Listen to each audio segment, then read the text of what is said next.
ఈరోజు నెయ్యి ఎలా తయారు చేయాలో చూపిస్తున్నానండి. రోజు పాలు కాగబెడతానండి. నేను కాగబెట్టాక దాని మీద ఉన్న మీగడ తీసి పక్కన పెడతాను. ఎందుకంటే బయట నెయ్యి కొనుక్కోవాలంటే చాలా రేటు ఉంది. అదే మన ఇంట్లోనే తయారు చేసుకుంటే ఫ్రెష్గా హెల్తీగా బాగుంటుందని నేను 10 ఇయర్స్ నుంచి ఇలా ఇంట్లోనే చేస్తాను అండి. ఇలా 15 డేస్కి ఒకసారి చేస్తాను. 15 డేస్కి ఒకసారి అవే పాల మీద ఉన్న మీగడ మొత్తం ఇలా మిక్సీలో వేసి పడతాను. ఇలా నేను మిక్సీలో వేసి గ్రైండ్ చేసుకున్నాక మనకి వెన్నంతా పైకి వస్తుంది. ఆ వెన్నంతా తీసి ఇలా మొత్తం వేసి ఒక బౌల్ కానీ ఒక కళాయిలో కానీ వేసుకొని అలా వేసిన వెన్నని ఇలా శుభ్రంగా 2-3 సార్లు వాటర్లో కడుక్కోవాలండి.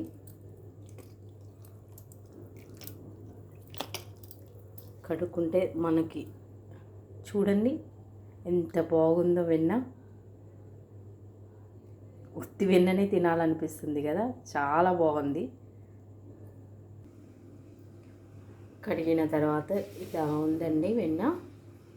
దీన్ని మనం కాగబెట్టుకుంటే నెయ్యి అవుతుంది. లేదా మనకి వెన్నతోని చాలా రకాలుగా ఐటమ్స్ చేసుకోవచ్చు.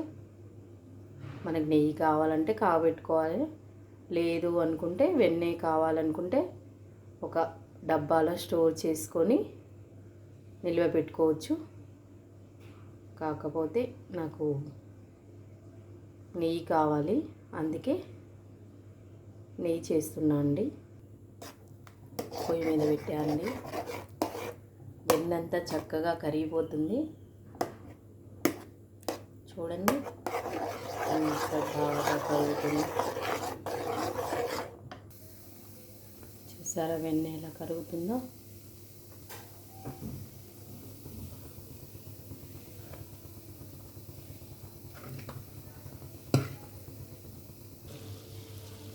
వెన్నంతా కరిగిపోయి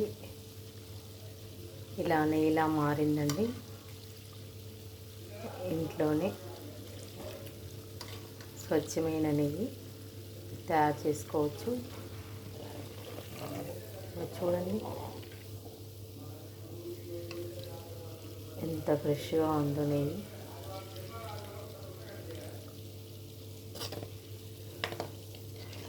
చూడండి దాదాపు కేజీ నెయ్యి అయిందండి.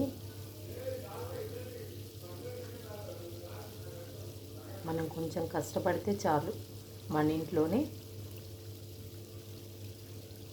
ఫ్రెష్ నెయ్యి తయారు చేసుకోవచ్చు. చూడండి దీన్ని వడపోసుకొని ఒక డబ్బాలో స్టోర్ చేసుకొని పెట్టుకుంటే చాలా టేస్టీగా ఉండే సువాసన వచ్చే నెయ్యి మన సొంతం